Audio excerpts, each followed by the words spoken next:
Wow, you want to know about my 33 years or 42 years of journey as far as retailing is concerned?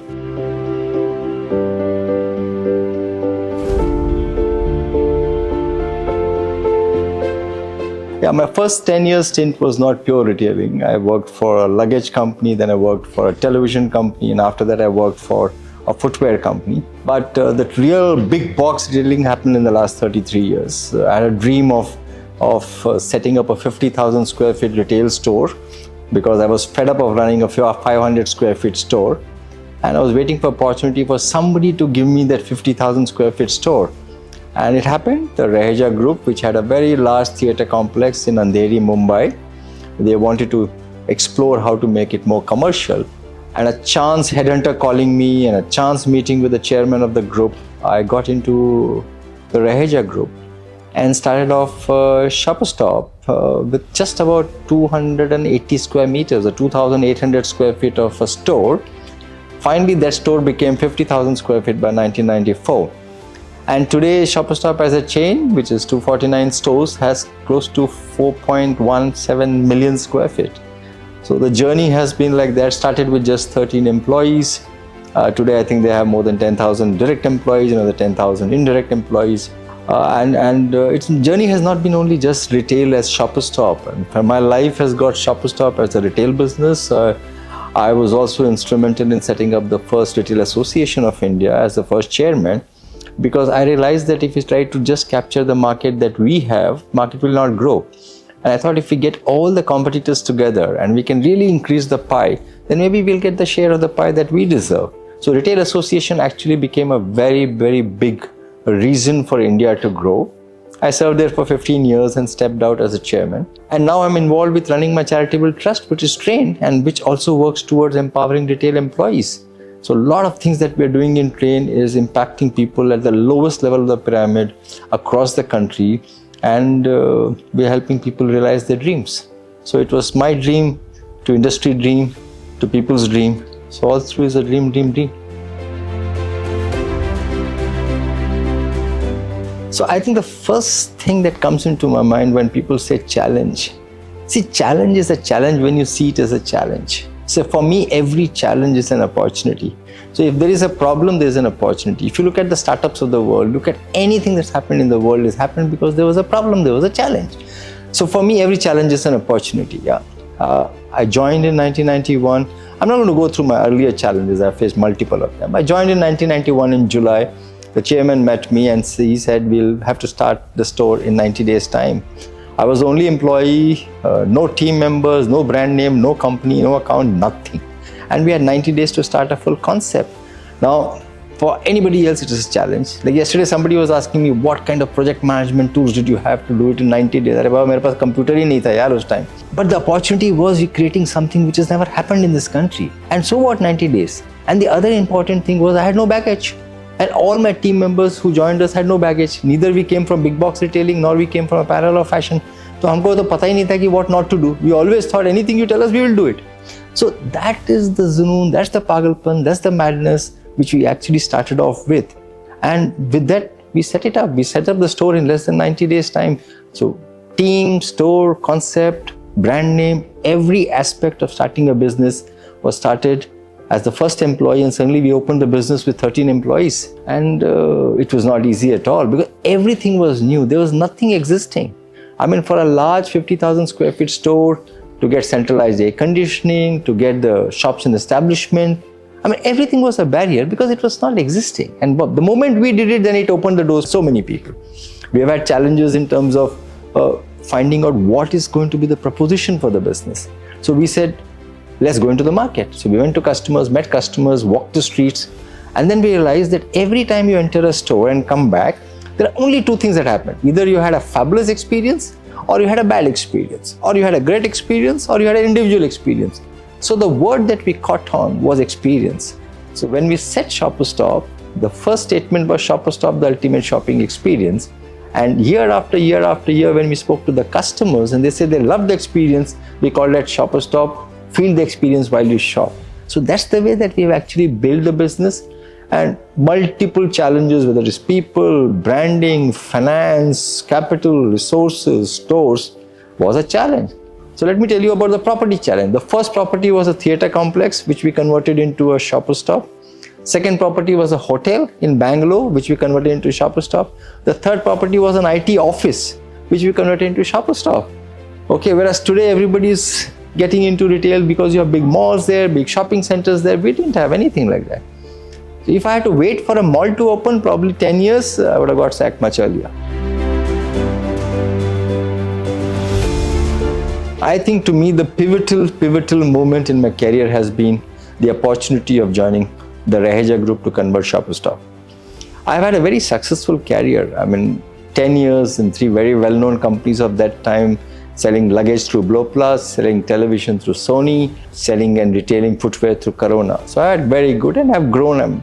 Maybe I got 8 or 9 promotions in 10 years' time. But this whole dream of saying 50,000 square feet, okay, and it was actually a pagalpan only because nobody in that time would ever do a 50,000 square feet store. And this moment came in, and this moment came through a very different kind of accident, or I don't know what, divine intervention. And I have put this in my book. It's very interesting. So when my boss used to come from Mumbai, we used to sit together, and one day he calls me to say, you know what, my friend is a headhunter and she's saying Rahejas have given an assignment to convert a 50,000 square feet property. And would you be interested? So I jumped, took a train and came to Mumbai. Did I check on the group? No. Did I go on to, there was no LinkedIn, Facebook to really check it out. Nothing. The only word which caught my attention was 50,000 square feet. And I just jumped into it. And today you are inviting me to speak. So it is that one word of 50,000 square feet, that one junoon and pagalpan of doing something big, and that one dream which looked like unachievable, but fortunately I got that opportunity. Well, if you want to catch the current trends of retail industry, you need to catch the current trends of the students and the consumer. Because see, retail industry is a very consumer-led business. Okay, you get consumer insights and you create businesses which are called as retail. Because don't forget, retail is a last mile impact creating business. ATM is a retail. Anything which happens in the last mile is retail. So if you have to look at changes in retail, first you have to talk about what are the changes in the consumers. Okay, there's a huge change that's happened in the consumer. See, firstly, there's a generational change that has happened. And because of the generational change that's happening, behaviors are changing. And because of the behaviors changing, retail has to change. So let's take 3 or 4 cohorts, which is I think important. Yeah. First, let's take cohorts like us. You know, we are the millennials or baby boomers. Okay. This is one generation in India which has got the maximum amount of disposable money, okay, and has got the minimum attention from anybody. Because the whole attention in the world is being towards Gen Z and the youngsters, because that's what the media talks about.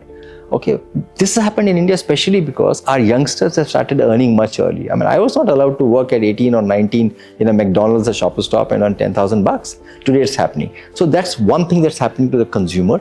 Very few brands and products are looking at this. So there's a huge opportunity sitting here. If you want to track it, just go and look at Google senior citizen homes and look at what's happening in the country on senior citizen homes. That's a big opportunity.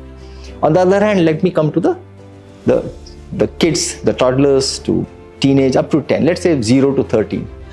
We are a country where babies are booming. We are a country where the youngsters are there, 25, less than 25, 30%, 40%, whatever the stats is.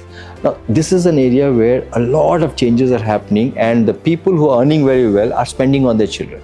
30 years back when we did the research, the discretionary spend on children items other than uniform, books and fees was 500 rupees a month. Today, if you go to the same cohort and look at it, it could be anywhere between 3,000 to 5,000 rupees a month. So that's an opportunity for children. Then comes the middle part of it. The middle part, if you look at it, I think the biggest is 18 to 25, 25 to 35 and 35 to 50. I think if you want to really get into retail business or look at retail, understand these consumers. Now this consumer has got influenced because of technology, because of the startups and because of the capital coming into startups. How? Because of the money coming in, they're able to experiment. And what are they experimenting on? They're experimenting on the behavior displayed by the consumers, the young consumers. And what is the consumer's behavior? One is urgency. Everything you want it like this. Okay, that's the first. Second is convenient. I mean, you don't want to really put so much effort. If somebody can do it for you, why not? Yeah. And the third is value. Can I get it cheaper, cheaper, cheaper, cheaper? Okay. So convenience, value, and experience are the three things. So if you look at whether the quick commerce of today, or you could look at the shopper stop of yesterday or today, a department store, everybody is working on this. If you look at the value commerce that's happening in India, the Zudios of the world, the Intunes of the world, all this has happened out of this insight. So for any student, I would suggest, please look at the insight. Unfortunately, every student is looking at data. Data has no value at all. Then they say, no, we have a lot of information, zilch, no value at all. Get into the insight of the data and information. Because even if you have loads of insights, if you don't know how to action it, where is the results?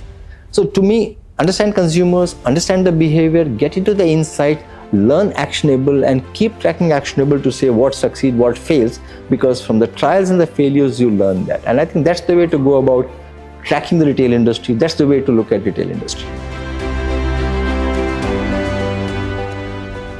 I think the influence of tech is going to create competition which is not from your same category. Okay. So I think those days have gone when you want to look at your competitor within your own category. So that's the evolution that's going to happen there.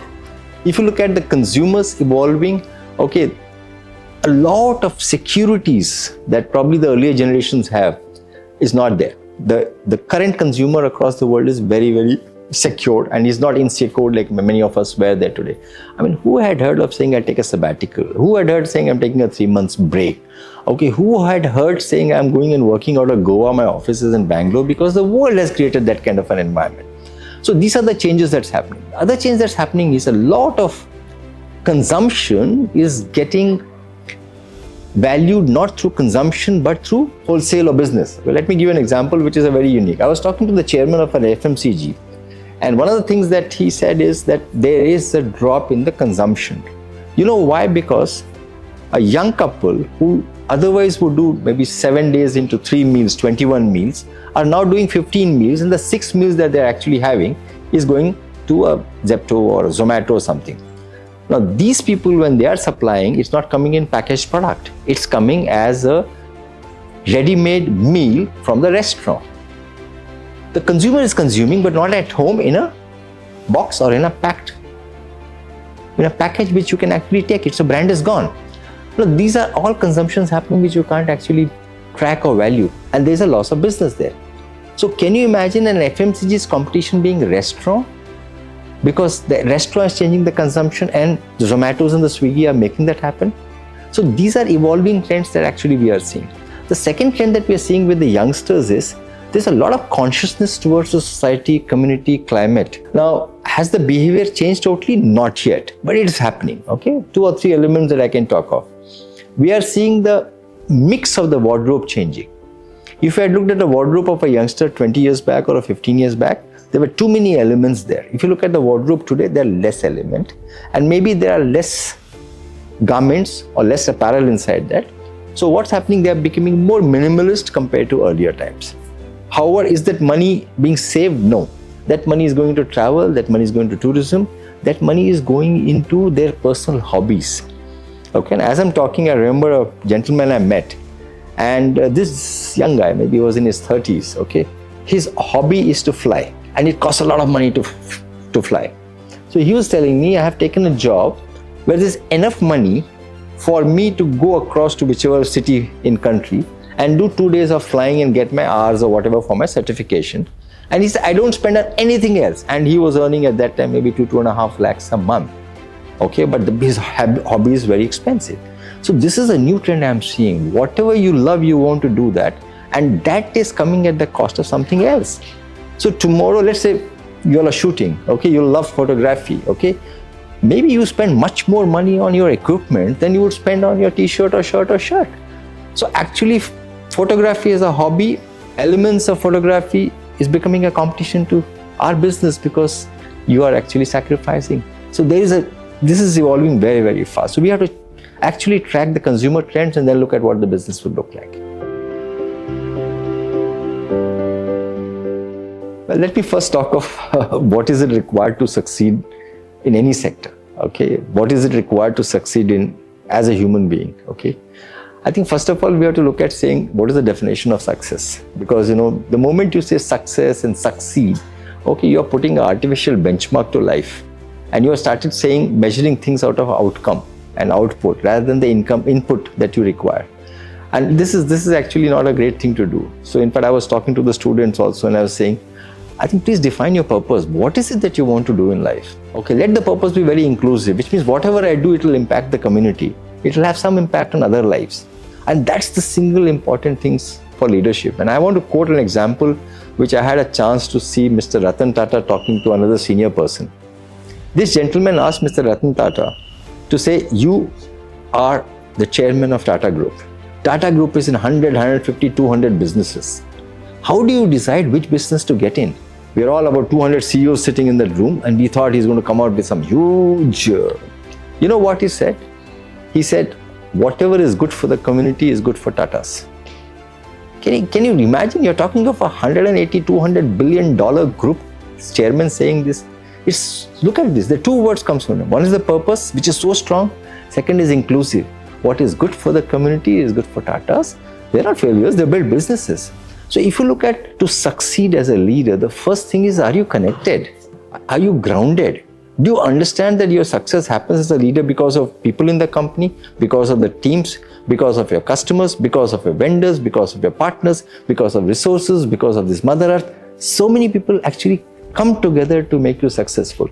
I think that's the first attitude that you have to have as a leader.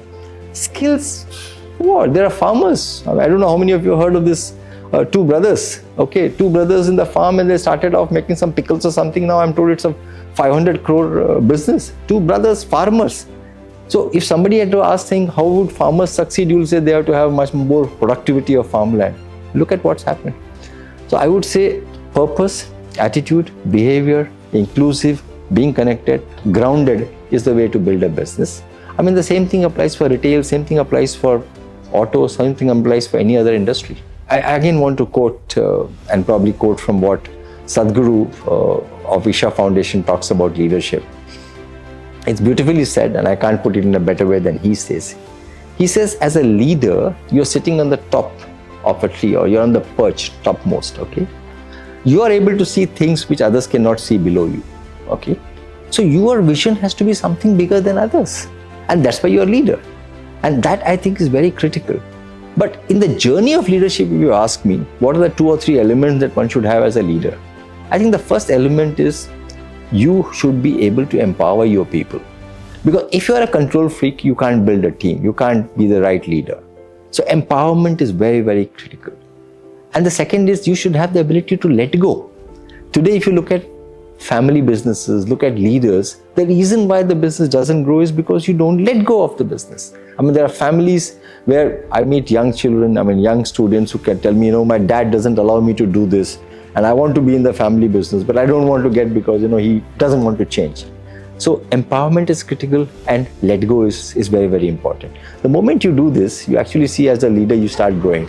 So vision, empowerment, and let go will actually create a great succession, a very good succession plan for the company. And as the company grows, you automatically grow because you're sitting on the top of the company.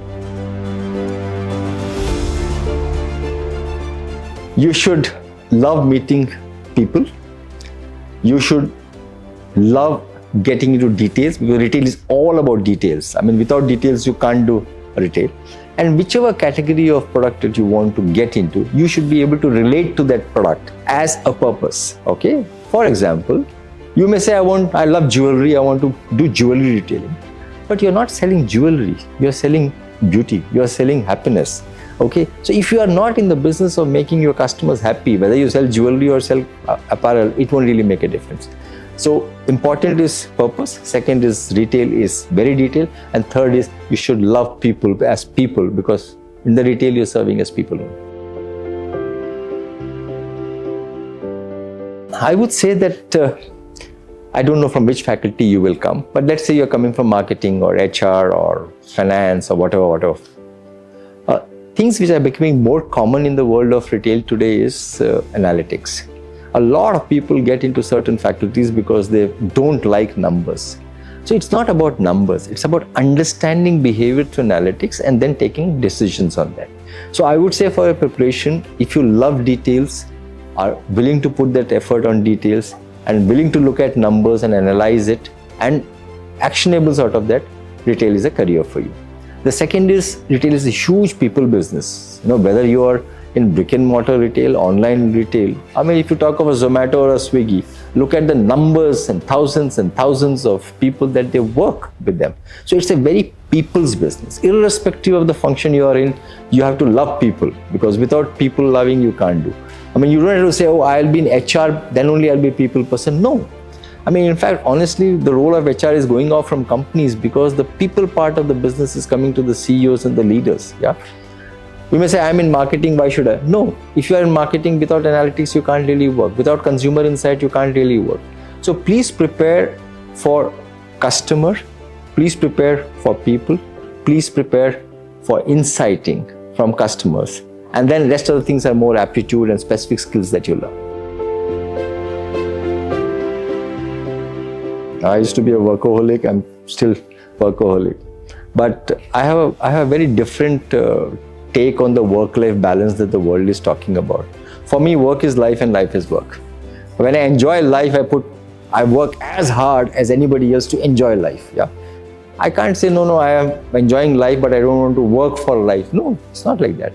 And if I'm going to work and I don't consider that work as my life, then how will I actually put life into the work? So first thing about me is I love work, I life, and for me, work is life and life is work. That's the personal habit of mine.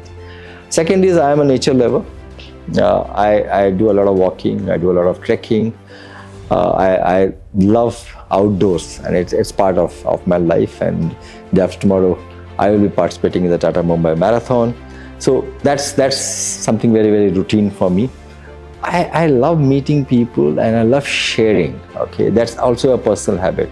Yeah, downloading all my life's journey, knowing what it is I don't know why I love that. And in fact, now I've written a book which actually is in the market called Serve. And the whole objective is to see whatever I know, please take it out from me. Because they'll burn you and they'll throw the ashes in the Ganges. So that's one thing that is part of the way I look at my life.